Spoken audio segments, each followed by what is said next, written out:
Hi, this is Roger. Thanks for dropping by. Lazy day yesterday, really. I didn't do anywhere near as much as I should have done. And consequently, I've got to get on with it today. But quite honestly, the batteries needed recharging. That was a long week for me. I probably walked farther up and down Dale in that 1 week than I've done in the whole of my retirement period. And I think I pushed it a bit too much. But yeah, lazy day yesterday, early night, and a little bit of a lie-in this morning for me. And batteries recharged. But do you ever get days where you've got a chore that you don't really want to do that needs to be preceded by something you enjoy, so you're reluctant to start? And that's where I am today. I've got to apply that second application of the fungicide, or the benefit of the first application will be lost. It needs to be a two-stage process to have the full benefit, so I've got to get on with it.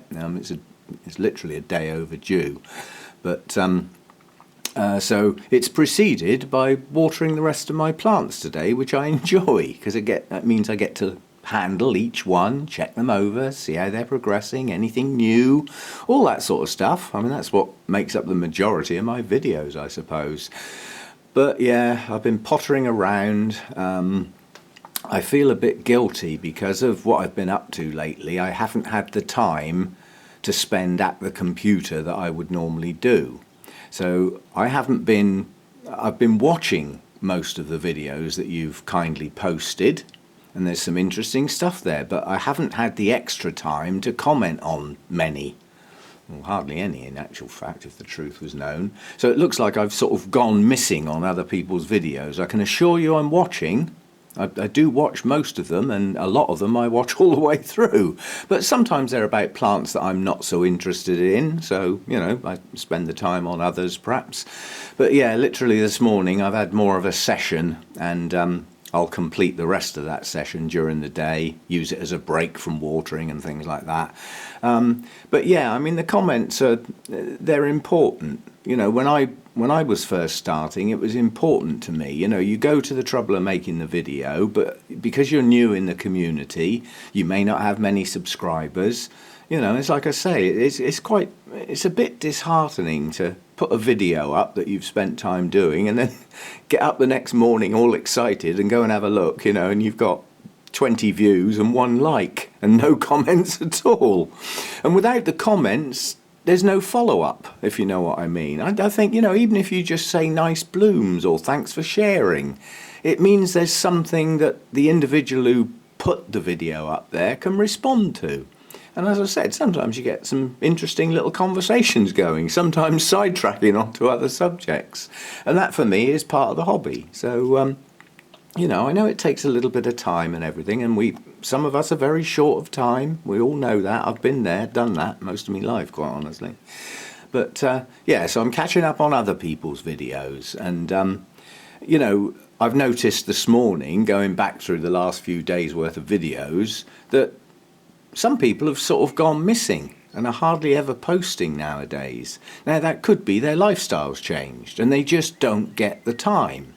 You know, we can't all have time to do this. I've got the luxury of that time, and, you know, hopefully I'm quite productive. But sometimes I do feel I'm making a video because I feel I ought to, rather than there's something important to say. So mine may get a little thinner on the ground, on the grounds that, you know, I'll wait till I've got something really to say. And I want to try doing some of these spotlight videos where you pick on a plant and say everything you know about it and how you grow it and any troubles you've had and how you've got over them. Because they're helpful videos. Showing a video of lots of pretty blooms is very nice, but not necessarily helpful to anybody else, apart from perhaps increasing their wish list. Which sometimes I feel guilty about. You know, you get people saying, oh, having seen that, I've got to have one now. You know, and you sort of think, oh, God, now I've made somebody go out and spend some money.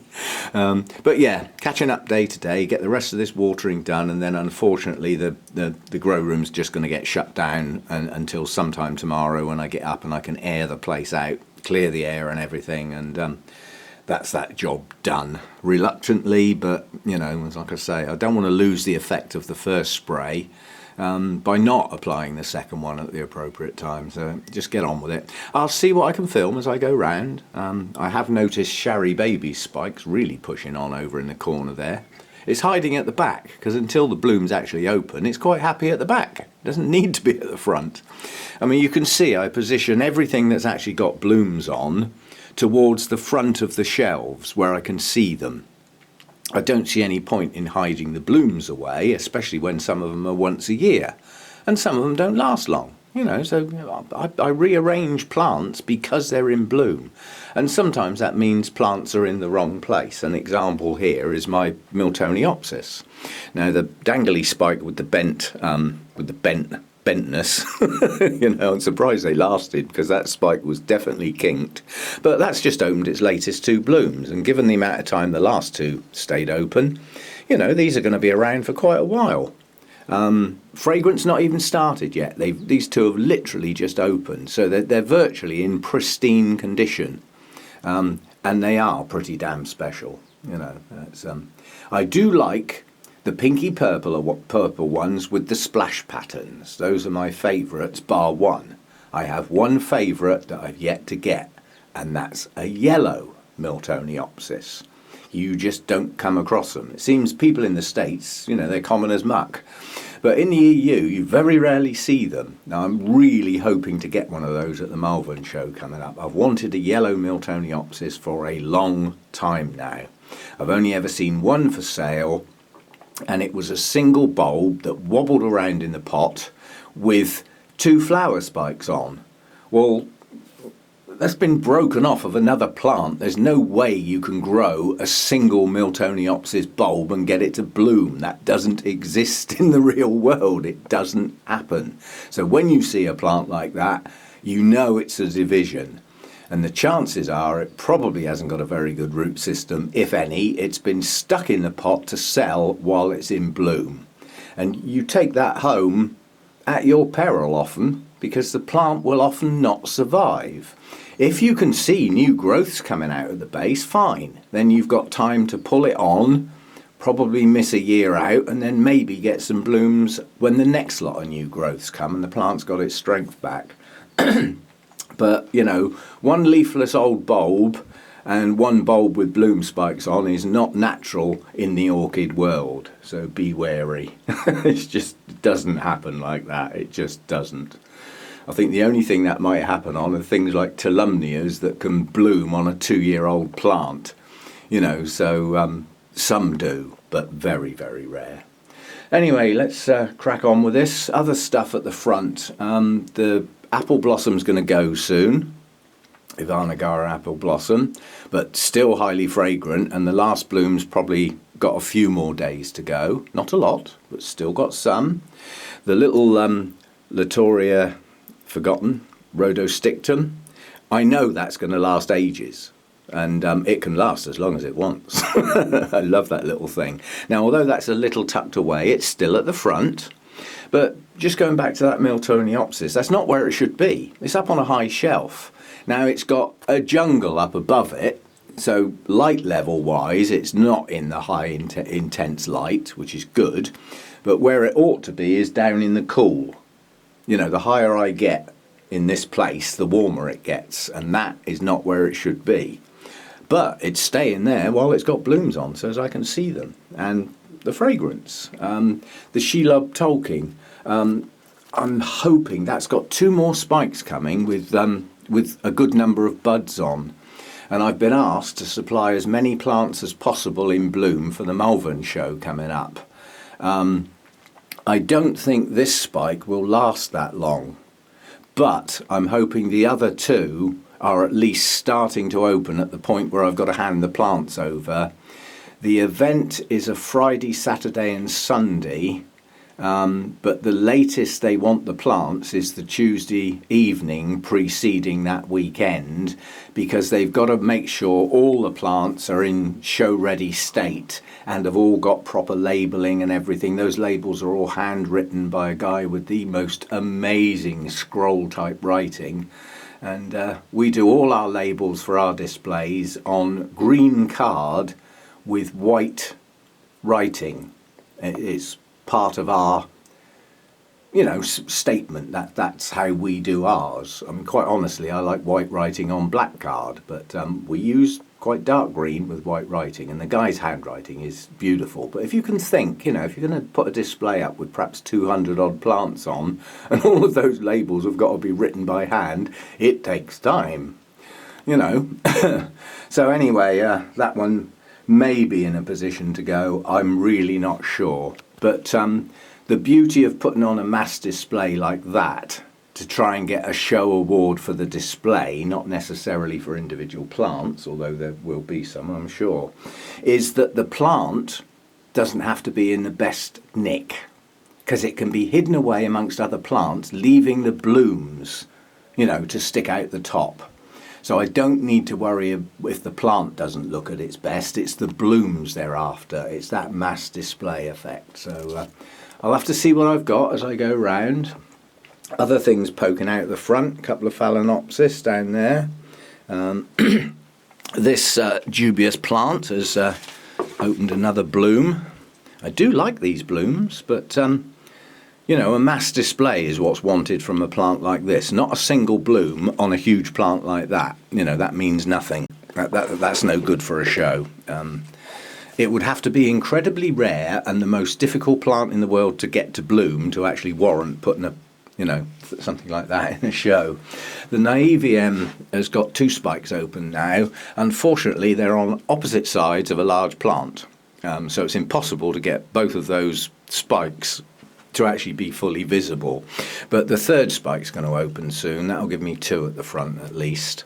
But yeah, I need to see this. They don't last a huge amount of time, and those are smashing blooms. Very untypical of Odontoglossum. That is not the normal shape. So I like that one because it's different, you know. So, oh, that yellowy green Phalaenopsis is still hanging in there. Green apple. This one is in full flood, but I don't see any more buds. So that's going to be it. And then it won't bloom again until this lot mature. That gives the strength to the plant for the leaved canes to go into their rest period for next year's blooms. 2-year cycle on that. Hercoglossum's nearly finished now. There will be a few sporadic late buds to open, but in very low numbers. But the blooming is still ongoing. There's one trapped up there in amongst another plant. That's got hooked up with some other canes. I'll sort that out in a minute when I water it. And I mean, the wildcat's still going strong. I mean, now that's a really tatty plant, but I can't see that still being in bloom, ready for this show. And likewise, wedding bells. I don't know how long these blooms are going to last, but Nobile type hybrids don't last bad, but they don't last 2 or 3 months. They're not Latorias. This one has only got a single spike. And I know others have got multiple spiked versions of that plant, so there's no point in putting that in. That's an ant. It's the first one I've seen in here this year. I've got to keep my eye out for those. A few ants dotted around and not a big deal, but if they make a nest in one of your pots and start breeding, they will chew your media to absolute pieces and turn it into effectively dirt. And it will completely mess your root system up. So you've got to keep your eye out for ants. They get in. I mean, if you imagine how small an ant is, it can get in anywhere. And I can see where that one's hiding now. So it's now an ex-ant. What else have we got? So Tolumnias, if they're in bloom, they come down here so that I can see them, whereas they normally live up high. This Bulbophyllum, Elizabeth Ann Buckleberry, I mean, that's open with another one to come. I'm not sure that's suitable to take to a show. I don't know how long that's going to last. I'll have to wait and see. Possibly. We shall see, but I'll have a look round. And this one's still got... See, these blooms don't last long. They're only tiny and they don't last long. That's one gone. And the other one will not be long following it. There are going to be some more buds and hopefully quite a few at the same time on that one. That's actually a maxillaria. So it's an unusual shape for a maxillaria. It's a climber, it's a rambler. Maxillaria sophronites. But pretty little blooms, but in ones and twos doesn't make much of a show, you know. So anyway, let's start the enjoyable job and get that out of the way, and then get on with the other bit that I'm not so keen on. Yeah, so let's get going. I'm cheating a bit here. This isn't my plant, it's my daughter's. But it's blooming, and it's blooming here in my grow room with me looking after it, so vindicated. Anyway, it's a no-ID Dendrobium phalaenopsis type, the store-bought sort of things you get, but it was got because it just has lovely white blooms, no colour. There is a tinge of green in the lip, but literally a white bloom. They open up strange, they open up all folded, you know, and then they unfold and go flatter. So pretty little bloom, another spike to come. But the most important thing on this plant is this bit down here and what it's doing. Yeah, that's the survival of the plant. That new growth and its nice new roots getting down into some recently repotted media. So this is its future here, and this is its current little display that it's going to do on the older canes. And just a point, a lot of people think that the Dendrobium phalaenopsis types only bloom from the apex. Yeah, well, that would have been the bloom that was on it when we bought the plant, which was a few pounds, because the blooms were, you know, all open, so weren't going to be long for the world. And you know, this one has bloomed from the apex, but as you can see, this spike is lower down on a previously bloomed cane, so they can bloom from nodes lower down. They don't always, and some just don't, but some do. So it's worth, you know, it's not worth taking what looks like a tatty cane off because it doesn't look pretty when it could bloom again, you know. So yeah, attractive little blooms. Got some strange effect going on in the lip there. It's like a raised element, like a hand coming out from the middle of the lip, spreading downwards. But attractive little blooms nonetheless. Well, this Sharry Baby Spike's coming on nicely now. As Sharry Baby Spikes go, it's not the best by far. I've seen them twice the size of this and multiple spikes on a plant. So, you know, this isn't brilliant, but quite honestly, it's a recovering plant. So to get a bloom spike, I'm over the moon. But, you know, you just sort of weigh up the numbers on this. You know, literally, couple there, 4 there, 5 there, 4 there, 4 there, 4. Mainly fours, 4. And, you know, the branches are still pushing out. They usually end up branching from the base until a point somewhere along the cane where it turns into single flowers and they stop branching. But that's going to have a hell of a lot of blooms on, you know, it's the first time it's bloomed for years. So I'm over the moon with that. And then I get the fragrance. So, yeah, it's coming on well. I don't know whether that would be open in time for the show, but that would be one that they would deliberately put near the front, and they put a little sign on them, "I'm fragrant," you know, so that people can shove their face in there and get a whiff of the chocolate. And then they'll all go off to the sweetie store because they'll need a chocolate fix. I think we should actually charge, you know, the nearest sweetie store that sells chocolate. We ought to get a charge out of them for sending everybody to go and buy their flipping chocolate. But it is one of those fragrances. It does immediately make you think of a vanilla type chocolate, and you know what chocolate's like. When you get a whiff of it, you just got to have some, haven't you? But yeah, it's coming on nicely, and the plant's got quite a few new growths coming out as well as some new roots, so it's progressing. As a rescue plant, it's coming on and it's decided to bloom, and it's not in a weak state. You know, a really weak rescue plant that decided to put a spike out, I would class as on its last legs and probably take the spike off for the sake of the plant. But, you know, this one's got enough oomph in it to actually, you know, supply energy and bloom and produce the fragrance, and then it can get on with its new growths, hopefully ready for next time. Right, this Peter Comp is coming on nicely, but I thought I'd take advantage of something that's actually happened as a result of what I did to this plant. I have a mini concertina leaf. How dare you disgrace my grow room with your concertina leaf? But that's my fault, and I know exactly why. This plant was pushing on its new growths, and it had a poor root system.